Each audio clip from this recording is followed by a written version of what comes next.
நாமும் புகழப்படுவதாக.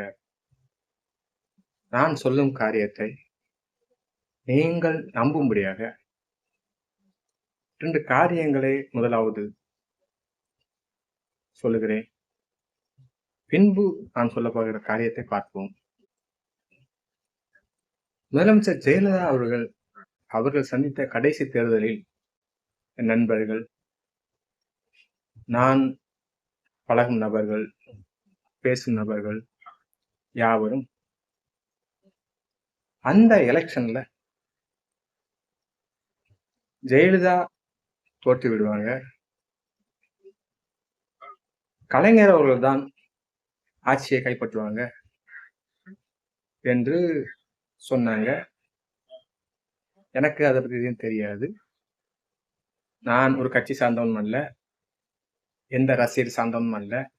நான் கடவுளுடைய மனிதன், கடவுளுடைய சேவை செய்யும் மனிதன். அப்பொழுது நான் அமைவதற்கு முன்பதாக, ஒரு எலெக்ஷனுக்கு முன்பதாக நான் கடவுளிடம் ஜெபம் செய்ய கற்றுக்கொண்டேன். அப்பொழுது இதுவரைக்கும் நான் செய்தது கிடையாது எலெக்ஷனுக்காக. அப்பொழுது முதல் முறையாக நான் ஜெபம் செய்தேன். கடவுளே, உமக்கு சித்தமான முதலமைச்சர் வர வேண்டும், நான் யாருக்கு ஓட்டு போட வேண்டும் என்று ஜெபம் செய்தேன். கடவுளிடம் பிரார்த்தனை பண்ணினேன். அப்பொழுது கடவுள் என்னிடம் பேசினார். இது உங்களுக்கு கேட்பதற்கு வியப்பாக இருக்கும், அல்லது நிகழாத ஒரு காரியமாக இருக்கும். ஆனால் நான் சொல்வது பொய் அல்ல. பொய் சொல்ல வேண்டிய தேவையும் எனக்கு கிடையாது. கடவுள் சொன்னார், நான் ஜெயலலிதாவைத்தான் இந்த ஆட்சி பீடத்தை ஏற்றப் போகிறேன் என்று என்னோடு சொன்னார். தரிசனத்தில், நேரடியாக அல்ல. அப்பொழுது நான் என்னோடு சொன்ன மற்ற ஜனங்களிடம், என் நண்பர்களிடம், நான் பழகும் சுற்றத்தாரிடம் சொன்னேன். அவர்கள் அதை ஏற்றுக்கொள்ளவில்லை. ஆனால் எலெக்ஷன் முடிவு எப்படி இருந்தது என்று எல்லாருக்கும் தெரியும். அதுதான் ஜெயலலிதா அவருடைய கடைசி தேர்தல். அதற்கு அப்புறம் ஜெயலலிதா வெற்றி பெற்ற பிறகு அவர் சிறிது காலம் கழித்து இறந்து விட்டார். நான் சொன்ன நபர்கள், அந்த மனிதர்கள் எல்லாரும் என்னை ஏளனம் செய்தார்கள். ஜெயலலிதாவை ஜெயிக்க வைத்து அவரை கொன்னுட்டீங்க, அவர் இறப்பதற்கு நீங்களே காரணமாயிட்டீங்க அப்படின்னு சொன்னாங்க. அவங்க எந்த மைண்டில் அப்படி சொல்றாங்களோ அது கடவுள் அறிவார். 2வது எலெக்ஷன்ல, அதாவது 2021ல இதே போலவே கடவுளிடம் நான் பிரார்த்தனை செய்யும் போது கடவுள் என்னிடம் ஒரு காரியத்தை சொன்னார். ஆனால் அந்த நேரத்துல சீமான் அவர்கள் ரொம்ப பிரபலமாக வளம் வந்தார்கள், பிரபலமாக இருந்தார்கள். வேற கட்சி கிடையாது, திமுக, அதிமுக. புதிதாக சீமான் கட்சியை தொடங்கி மக்கள் மத்தியில சில செல்வாக்குகளை பெற்றிருந்தார். அப்பொழுது என்னை சார்ந்தவர்கள், என்னோட பழகினவர்கள் எல்லோரும் சீமான் தான் இந்த தடவை முதலமைச்சர் ஆவார், சீமான் தான் வெற்றி பெறுவார்கள் என்று சொன்னார்கள். சிலர் அல்லது தினகரன் வருவார் என்று சொன்னார்கள், சிலர் எடப்பாடி தான் வருவார் என்று சொன்னார்கள். ஆனால் கடவுள் என்னிடம் சொன்னது, நான் இந்த முறை முதலமைச்சராக ஸ்டாலினை அரியணையில் ஏற்றுகிறேன் என்று சொன்னார். நான் அதை மற்றவர்கள் சொன்னேன். வழக்கம் போல அவர்கள் ஏளனம் செய்தார்கள். ஒரு கூட்டமாகவே அவர்கள் சீமானால் கவரப்பட்டிருந்தார்கள். சிலர் கட்சி சார்ந்து எடப்பாடி வருவார்கள் சொன்னார்கள். ஒவ்வொருவரும் ஒவ்வொரு மாதிரி தன்னுடைய கருத்தை சொன்னார்கள். ஆண்டவர் என்னோடு சொன்ன காரியம் நிறைவேறியது. நாம் பார்த்தோம். ஆண்டவர் என்னோடு சொன்ன காரியம் நிறைவேறியது. ஸ்டாலின் அவர்கள் இத்தனை வருடமாக முதலமைச்சராக இருந்தார். இதை தேவன் என்னோடு பேசினார் என்கிற உண்மையை உங்களுக்கு இப்பொழுது சொல்கிறேன். நடந்து முடிந்த சட்டமன்ற தேர்தலில் யார் வெற்றி பெறுவார் என்று கடவுள் என்னோடு பேசினார்.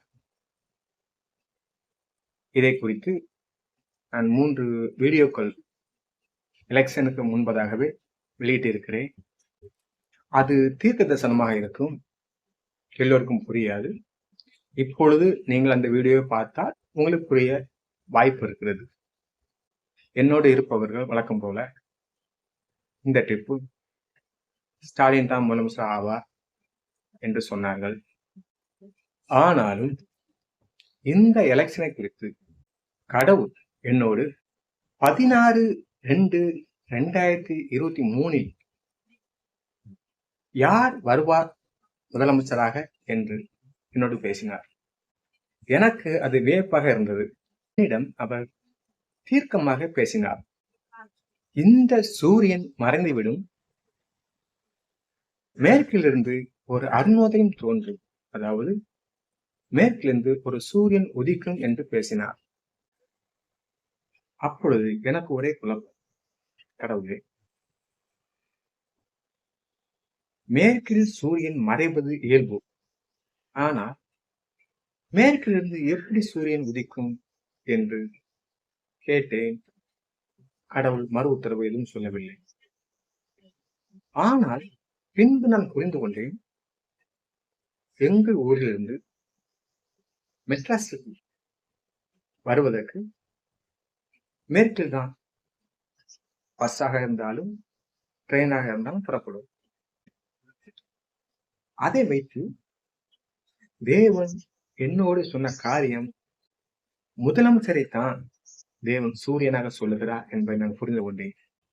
இப்பொழுதும் ஒரே குழப்பம்.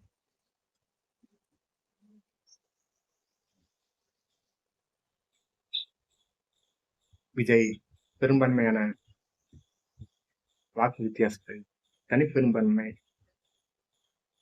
பெற்று புதிதாக கட்சி அமைத்து வெற்றி பெற்றார். ஆனால் அவருக்கு உறுப்பினர்கள் குறைவாக இருப்பதால் பதவியேற்பு திருவிழா நடக்கவில்லை. தமிழகம் மாத்திரமல்ல, உலகமே இதை நோக்கி பார்க்கிறது. யார் முதலமைச்சர்? விஜய் முதலமைச்சர் ஆவாரா அல்லது எடப்பாடி முதலமைச்சர் ஆவார்களா அல்லது திமுகவும் அதிமுகவும் இணைந்து எடப்பாடியை முதலமைச்சர் ஆக்குவார்களா அல்லது மறுபடியும் ஒரு தேர்தலை சந்திக்க வேண்டுமா? அந்த தேர்தலில் மீண்டும் ஸ்டாலின் முதலமைச்சர் ஆவாரா என்பது அநேகருக்கு கேள்வி, குழப்பம். கடவுள் என்னிடம் தீர்க்கமாய் சொன்ன காரியம், மேற்கில் இருந்து சூரியன் அருணோதயம் உதிக்கும் என்றால் அது உதித்தது, அதிசயம் நடந்தது. அந்த அதிசயம் விஜய் அவர்கள்தான் என்பதை எல்லோரும் அறிவோம். தமிழகம் மாத்திரமல்ல, முழு உலகமே இதை ஆச்சரியமாக, அதிசயமாக பார்த்தார்கள். மேற்கிலிருந்து ஒரு அருணோதயம் உதித்தது, இந்த சூரியன் மறைந்து புதிய சூரியன் உதித்ததை நாம் அனைவரும் கண்டோம். இது அநேகருக்கு பெருமிப்பாக இருந்தது. மீடியாக்களில் நாம் பார்த்தோம், வியப்பாக பேசினார்கள். அவர்களுக்கு விஜய் அவர்களை நடிகர், இவருக்கு என்ன தெரியும், இவர் எப்படி கட்சி நடத்துவாரு என்று வாதித்த அனைவரும் வாயெடுத்து போய் மீண்டும் அவர் அறுதி பெரும்பான்மையில் ஜெயித்ததை பேசி தங்களுடைய தவறுகளை ஒத்துக்கொண்டு அவர் சார்பாக பேசினார்கள். இன்னும் பேசிக்கொண்டுதான் இருக்கிறார்கள். எதிர்கட்சி உள்பட ஆட்சி அமைக்க வேண்டும், ஆளுநர் செய்வதில் சரியல்ல என்று சொல்லுகிறார்கள். ஆனாலும் கடவுள் என்னிடம் சொன்னார், மேற்கில் உதித்த சூரியன் மறைவதில்லை, விஜய் தான் முதலமைச்சர் ஆவார். இது கடவுளுடைய வார்த்தை, அது மாறாது, நிச்சயமாக நடக்கும். கடவுள் ராஜாக்களை கீழே இறக்கி புதிய ராஜாவை அரியணையில் வீற்றுகிறார். அதை யார் தடுக்க முடியும்? மனிதன் கடவுளுக்கு எதிர்த்து நிற்க முடியுமா? முடியாது. தேவன் மேற்கிலிருந்து சூரியன் உதிக்க பண்ணினார். ஆனால் மேற்கில் உதிப்பது ஆச்சரியம், அதிசயம். அது லேசான காரியம் இல்ல. திமுகவுக்கு ஒரே எதிரி அதிமுக தான். அதிமுகவுக்கு ஒரே எதிரி திமுக தான். ஆனா இப்பொழுது புதிதாக தோன்றிய கட்சிக்கு தவேகாவுக்கு ஒரு எதிரி இல்ல, 2 பலமான எதிரிகள். அப்படி என்றால் மேல் ஒரு எதிரி நமக்கு தெரியும்.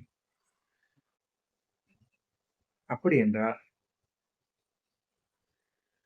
ஆட்சி அமைப்பது கடினம்தான், கஷ்டம்தான். ஆட்சி அமைத்தாலும் கட்சியை நடத்துவது கஷ்டம்தான். தமிழகம் இதை அறிந்து கொள்ள வேண்டும். விஜய் அவர்களை சமாதானமாக ஆட்சி நடத்த விடாதபடி இந்த மாபெரும் 2 பெரும் கட்சிகள் போரிடும். இதனால் தேசத்திற்கு சமாதானம் உண்டாகுமா என்று நீங்கள் அறிந்து கொள்ளுங்கள். ஆனால் தேவன் சமாதானத்தை தர வல்லவரா இருக்கிறார். ராஜாவை ஸ்தாபித்தவர் இந்த ராஜாவுக்கு ஞானத்தையும் கொடுப்பார். நாம் கடவுளுடைய திட்டத்தை ஏற்றுக்கொள்ள வேண்டும், அதற்கு பக்குவப்பட வேண்டும், அதற்கு பழக வேண்டும். அதற்காக நாம் பிரார்த்தனை பண்ண வேண்டும், தொழுது கொள்ள வேண்டும். கடவுள் நிச்சயமாகவே தமிழகத்தை ஆசீர்வதிப்பார். இது கடவுளுடைய திட்டம். பக்தி உள்ளவர்கள் இதை அறிந்து கொள்வார்கள், இதை ஏற்றுக்கொள்வார்கள். கடவுளுக்கே மகிமை உண்டாவதாக.